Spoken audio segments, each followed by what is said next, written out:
kind of smells in here too. So tell us your name, please. My name is Leyla Ingalls. And you just performed, right? I did, yes. How was the crowd?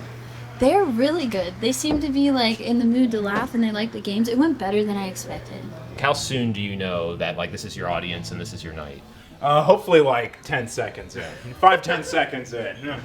Ooh, I think it's once you kind of establish a connection with the audience and you kind of get the vibe of like we're all friends here, I think that's when it's like this is going well. After my first set, someone came up to me because I bombed, as you do with the first set, and they were like, oh, don't worry, this room is really hard. And then another comic here came up to me after that and said, hey, it's never the room, it's always you. Mm-hmm. Yeah, sometimes there isn't an audience. That's so true, most times. Sometimes the audience isn't an audience. Sometimes they hate you, and they just will. And there's nothing you can do. It's because of you, and it's about the things about you that you can't change. Sometimes you're just ugly. I mean, it's also your personality. Right. Yeah, Right. work on your personality and you won't. I'm kidding. Just don't be such a piece of shit. God damn. Just lean into it. When I start bombing, that's when I pull out my notebook and I switch over to poetry. I'll share a poem or two. That's amazing. Yeah, that's it. You can. It's not bombing if it's they're just engaged and listening. Yeah. I think they're at the zoo. Some of them, they're like, I'm at a zoo and I get to poke the tiger, and if the tiger reacts, even better. Yeah.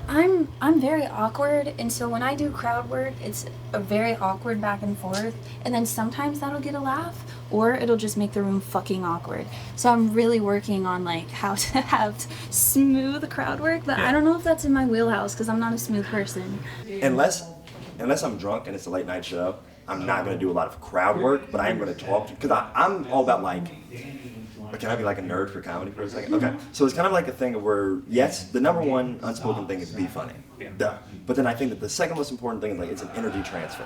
We should be connecting on something. You should learn something either from what I'm telling you or you're just learning about me. That's what makes it like fun and enjoyable.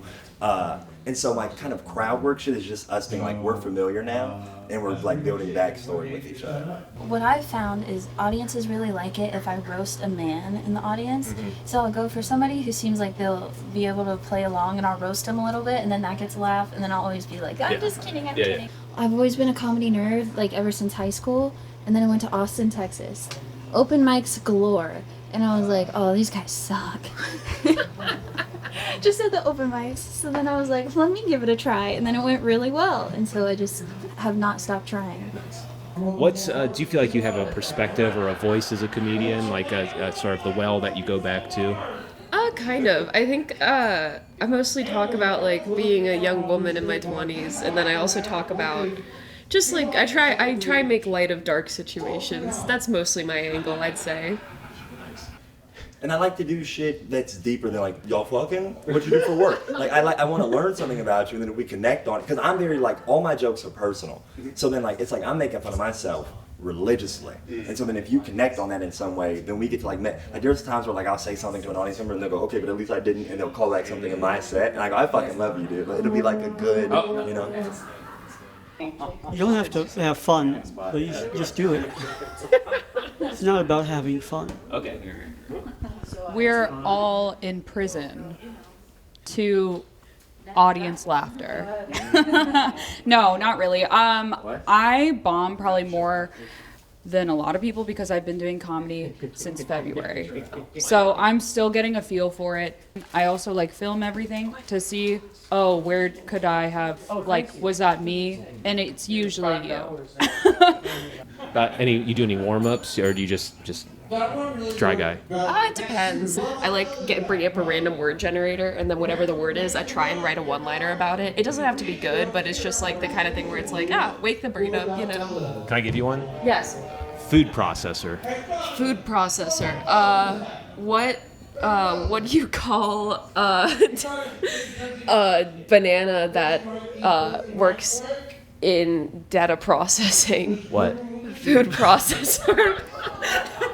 Hell yeah. You don't have to lie to me, but I appreciate it. Do you do any of those pun games? You know any of those? So like, date with me is like blank. Oh yeah. I used to do that when I was in improv. I liked those. Yeah, those are improv. good. Most of my shit's improv. Hell yeah. Yeah. I hate improv anyway. Yeah, and what are you gonna do about it? Yes, and yeah. That's why I hate improv. Yeah. Did you see that New Yorker cartoon the other day, which was God looking down on Earth, and he said, "Well, I'd give them free will, but I'm afraid they do improv." I don't read the paper, I but didn't know that they still make the New York. They still make it. It's Condé Nast now. So it's that's true though. Yeah. You just have to like be comfy in the cringe. Yeah. Yeah. That's what it is, and I think that's what I hate about myself. So Theater kid energy. Yeah. You go for it, and you just have fun, and hopefully the audience does too. Whose pizza is best? Oh, okay, I'm bad at this question because I'm allergic to gluten, but Lou Malnati's has the best gluten-free crust because they have actual deep dish gluten-free crust, and that one is good. I like it. Is it like cauliflower? Like what even is it? I have no clue. I think it's corn. It tastes very corn, so I'm gonna say corn. Yeah. I was vegan for 6 years. I'm not vegan anymore. It's been like 6 months not vegan. And I've been eating just a bunch of red meat, fruit, and salad. That's like my diet. Wow. Yeah, and honestly, I feel so much more energy and like clear in my head. I hate to admit it, because I love animals too, and I didn't want to eat them, but I get my meat from a special farm in Ohio. Yeah. So it's like non-GMO, non-hormonal. Right. Happy cows. Yes, I'm also fucking complicated when it comes to food. What made you decide to stop being vegan? Well, it was a long time, and I love working out, love exercise, but I wasn't seeing like the progress. I was like, I should be more cut than I am. What's going on? And then I realized when you're vegan, you're eating just a lot of carbs. And so then I just really upped the protein and have less carbs, and it's been a good thing. Nice. is that your real hair? Yes. It's very beautiful. Do you use certain products? Do you go by the curly girl method? I use. Let me describe.